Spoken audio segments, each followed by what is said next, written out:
Meyrimde urayımda Allah Taala'nın atminin başlayımın alamdарды жаратан Allah Taala'ga çeksiz maqtolor bolsun. Janabı Peygamber Muhammed sallallahu aleyhi ve sellem Allah'ın salamdары jana salavattары bolsun. Bugünkü bizdin sababımız as-sadaqatu ve suhba fil İslam.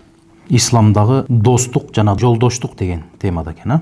Demek dostluk kadırı biyik, paydası аябай чоң, дамыда өзгөчө болгон нерсе дейт.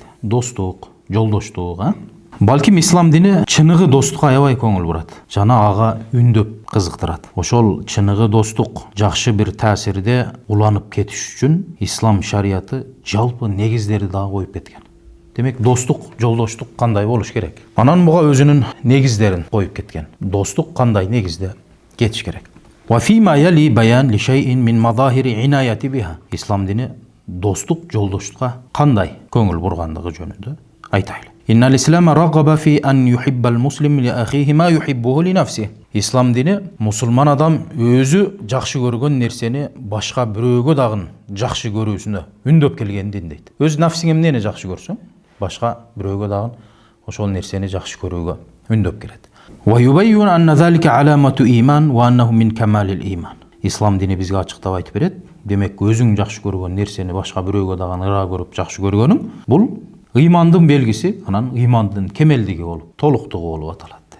Кала Набий саллаллаху алейхи ва саллям ла ю'мину ахадукум hatta yuhibba li akhihi ma yuhibbuhu li nafsihi. Силердин бирөөңөрдүн ыйманы толо болбойт, өзү жакшы көргөн нерсени башка бирөөгө жакшы көрмөйүнчө деди. Мына ушул хадис далил болот дагы, демек өзүң жакшы көргөн нерсени башка бирөөгө жакшы көргөнүң дагы бул ыймандын белгиси, ыймандын тололугун белгиси болуп аталат деди. Экинчиси аннал ислам истахабба лил муслим ан ю'thira ахахул муслим. Чындыгында ислам дини мусулмандын өзү муктаж болуп турса дагы башка бирөөгө жакшылык каалагандыгына үндөп келет дейт.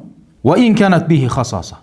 Өзү муктаж бирок өзгөнү ойлогон мусулманга не ислам дини ушул нерсени үндөп кетет. Wa hiya al-hajatu ash-shadida wa dhalika aqsa ma yaf'aluhu as-sadiq li sadiqihi. Өзүң муктаж болуп турган нерсени башка бир досуңа ыраа көрүп, өзүңдөн дагы артык кой бергениң бул достуктун эң жогорку даражасы болуп турат дейт. Allah Taala Kur'an'da ansariler jönündө ne de aytты. Yuhibbuna man hajara ilayhim ve la yajiduna fi sudurihim hajatan mimma utu ve yu'thiruna ala anfusihim walau kana bihim khasasa ve man yuqa shuhha nafsihi fa ulaika humul muflihun. Al ansariler alarga hicrat kılıp köçüp kelgenlerdi jakşı görüşüt. Anan alarga berilgen nerselerdi alardın жүрөктөрүндө жек көрүү көрө албастык болбойт. Alarga berilgen nerseler. Өздөрү муктаж болсо дагы өзгөн ойлогон мына ушул ансарилерди, да? Өздөрү муктаж болуп турса дагы өздөрүдөн мухажирлерди артык көрүп атат булар. Көчүп келгендерди. Ва ма юқашу нафси фа улайка хумул муфлихун. Кимде ким өз нафсисинин сараңдыгынан сактанса, демек мына ушулар ийгиликке жеткендер деди. Өзүң муктажсың, бирок өзгөнү ойлоп турасың. Мына ансарилер жөнүндө айтып атат. Меккеден хижрат кылып көчүп келгендерди, аларга көчүп келгендерди шунчалык жакшы көрөт эле дейт. Өзү каалап турса дагы ошолорго артык көрүштү дейт. Өздөрү жакшы көргөн нерселерин, Абдурахман Саади мына ушул аяттын тафсиринде бул өздөрү муктаж болсо дагы өзгөнү ойлоп турган ансарилердин сыпаттары эле булар дейт. Ансарлардын сыпаттары ушундай эле дейт. Сахабалардын сыпаттары ушундай эле. Өзү муктаж болсо дагы өзгөнү ойлогон инсандар эле булар дейт. Өзүгө каалаган нерсени башка бирөөгө дагы ыра көрүп каалаган адамдар эле дейт. Wa huwa akmalu anwa'il jud. Мына ушундай кылуу берешендиктин эң жогорку даражасы болуп атат. Өзүң муктаж болуп аткан, өзүң жакшы көргөн нерсени башка бирөөгө дагы жакшы көрүп, ыралап жибергениң бул берешендиктин эң жогорку даражасында турат. Сен азыр мисалы өзүң жакшы көргөн нерсени бирөөгө жакшы көрөсүңбү мисалы? Өзүң муктаж болуп турсаң бирөөгө бересиң. Чөнтөгүңдө 1000 сом акча бар дейт. Бир досуң 1000 сомго муктаж болуп турат да. Өзүң муктажсың 1000 сомго. Сага керек, зарыл болуп атат. Бирок досуң дагы зарыл. Өзүң муктаж болсоң дагы ошо 1000 сомду досуңа жибергениң мына исар болуп аталат. Башка бирөөгө каалайсың, өзүңө керек болуп турса дагы, Демек, берешендиктин эң жогорку даражасы болуп аталат. Wa hadha la yakunu illa man khuluqun zaki wa muhabbatun lillah muqaddimatun ala shahawati an-nafs wa ladhatiha. Өзүң муктаж болуп турган нерсени башка бирөөгө ыра көрүп берип жибергениң дагы бул аябай бир зирек кулк мүнөзүнүн белгиси болуп аталат. Аллага болгон махаббат сүйүүнүн белгиси болуп аталат. Wa min zalika qissatu al-ansari alladhi nazalat aya bi sababi haythu athara dhayfahu bi ta'amihi wa ta'ami awladihi batu jiya'a. Мына ошондуктан ансарилерден ушундай бир окуя болгон, бир ансарилерден бирөө аят түшүнө дагы себепкер болуп атат. Бул өзү жана балдары тамакка муктаж болуп турса дагы, өздөрү таң атык чейин ачка калып болсо дагы, кечки жей турган тамагын өзүнө келген коногуна берип жибергендиги жөнүндө окуялар айтылат да. Бул жөнүндө аяттар дагы түшкөн. Wal ithar aksil athira. Ithar деген нәрсе бұл мақталынған сыпат. Өзің жақсы көрген нәрсені башқа біреуге қалап қойғаның жақсы сыпат. Ал эми аthira мазмума бұл жаман көрілген сыпат athira. Жалаң өзіңді ойлау деп қояды athira. Ithar десең өзіңден өзгені ойлайсың. Athira десең өзіңді ғана ойлайсың. Li'annaha min khisalil bukhl wa shuh. Себебі дегенде athira деген өзіңді ғана ойлаған деген бұл сараңдықтың белгісі.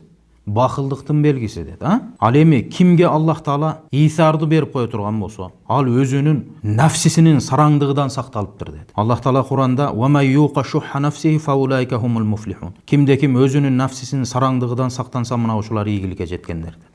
Üçüncüsü annal İslam ragaba fi musahabatil jalisi salih ve sadaqatihi ve hazzara min jalisi su vel qurbu minhu felaqad bayyana zalika an-nabiy sallallahu aleyhi ve sellem bi ablagh ma yakun qala an-nabiy sallallahu aleyhi ve sellem mathalul jalisi salih ve su ka hamilil misk ve nafikhil kir fa hamilil misk imma an yuhdiyaka ve imma an tabta'a minhu ve imma an tajida minhu rihan tayyiba. Hem üçüncüsünde İslam dini qaysı nerseler gündöp keledi. İslam dini жақсы дос, жақсы жолдош тандап алууга дагы үндөп келет. Жаман достон ага жакын болуудан дагы сактап эскертип айтып келет. Бул боюнча пайгамбар саллаллаху алейхи ва саллям аябай жеткиликтүү мисалды келтирген хадисте. Не деп айтты? Жақсы дос менен жаман достун мисалы дейт. Миск атыр саткан адам менен көрүк үйлөгөн адамга окшош dedi.